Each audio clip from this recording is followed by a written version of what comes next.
బంగాళాఖాతంలో బలపడిన తీవ్ర వాయుగుండం తుఫాన్గా మారనుంది. వాయుగుండం ప్రభావంతో కేరళలో జోరు వానలు కురుస్తున్నాయి. ఏపీలో పలుచోట్ల కుండపోత వానలు పడబోతున్నాయి. బంగాళాఖాతంలో ఏర్పడ్డ అల్పపీడనం మరింత బలపడి తీవ్ర వాయుగుండంగా మారింది. గంటకు 17 కిలోమీటర్ల వేగంతో తీవ్ర వాయుగుండం కదులుతోంది. ప్రస్తుతం మధ్య బంగాళాఖాతంలో కేంద్రీకృతమైన తీవ్ర వాయుగుండం మరింత బలపడి తుఫాన్గా మారనుందని ఐఎండీ వెల్లడించింది. తుఫాన్కు రెమాల్గా నామకరణం చేశారు. రేపు ఉదయం తీవ్ర తుఫాన్గా రెమాల్ మారే అవకాశం ఉందంటున్నారు వాతావరణ శాఖ అధికారులు. రేపు రాత్రికి పశ్చిమ బెంగాల్, బంగ్లాదేశ్ తీరాల వెంబడి తీరం దాటే అవకాశం ఉందని వాతావరణ శాఖ తెలిపింది. తుఫాన్ గంటకు 120 కిలోమీటర్ల వేగంతో తీరం దాటే అవకాశం ఉందని, గంటకు 135 కిలోమీటర్ల వేగంతో గాలులు వీచే అవకాశం ఉందని వెల్లడించింది.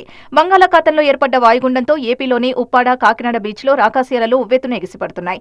ఉదయం నుంచి సముద్రపు అలలు అల్లకల్లోలం సృష్టిస్తున్నాయి. తీవ్ర అల్పపీడనంగా మారిందన్న అధికారుల సమాచారంతో తీర ప్రాంతంలోని గ్రామస్తులు ఆందోళన చెందుతున్నారు. మరోవైపు రాష్ట్రంలోని విజయవాడతో పాటు పలుచోట్ల కుండపోత వర్షం కురిసింది. రోడ్లన్నీ జలమయమయ్యాయి. కోస్తాలోని ప్రధాన పోర్టుల్లో 1వ నెంబర్ ప్రధాన హెచ్చరిక జారీ చేసింది. ఇక రెమాల్ తుఫాన్ ఎఫెక్ట్తో కేరళను భారీ వర్షాలు, ఈదురుగాలులు వణికిస్తున్నాయి. మరోవైపు పలు గ్రామాలకు విద్యుత్ సరఫరా నిలిచిపోయి ఇబ్బందులు పడుతున్నారు. మత్స్యకారులు వేటకు వెళ్లొద్దని హెచ్చరించారు అధికారులు.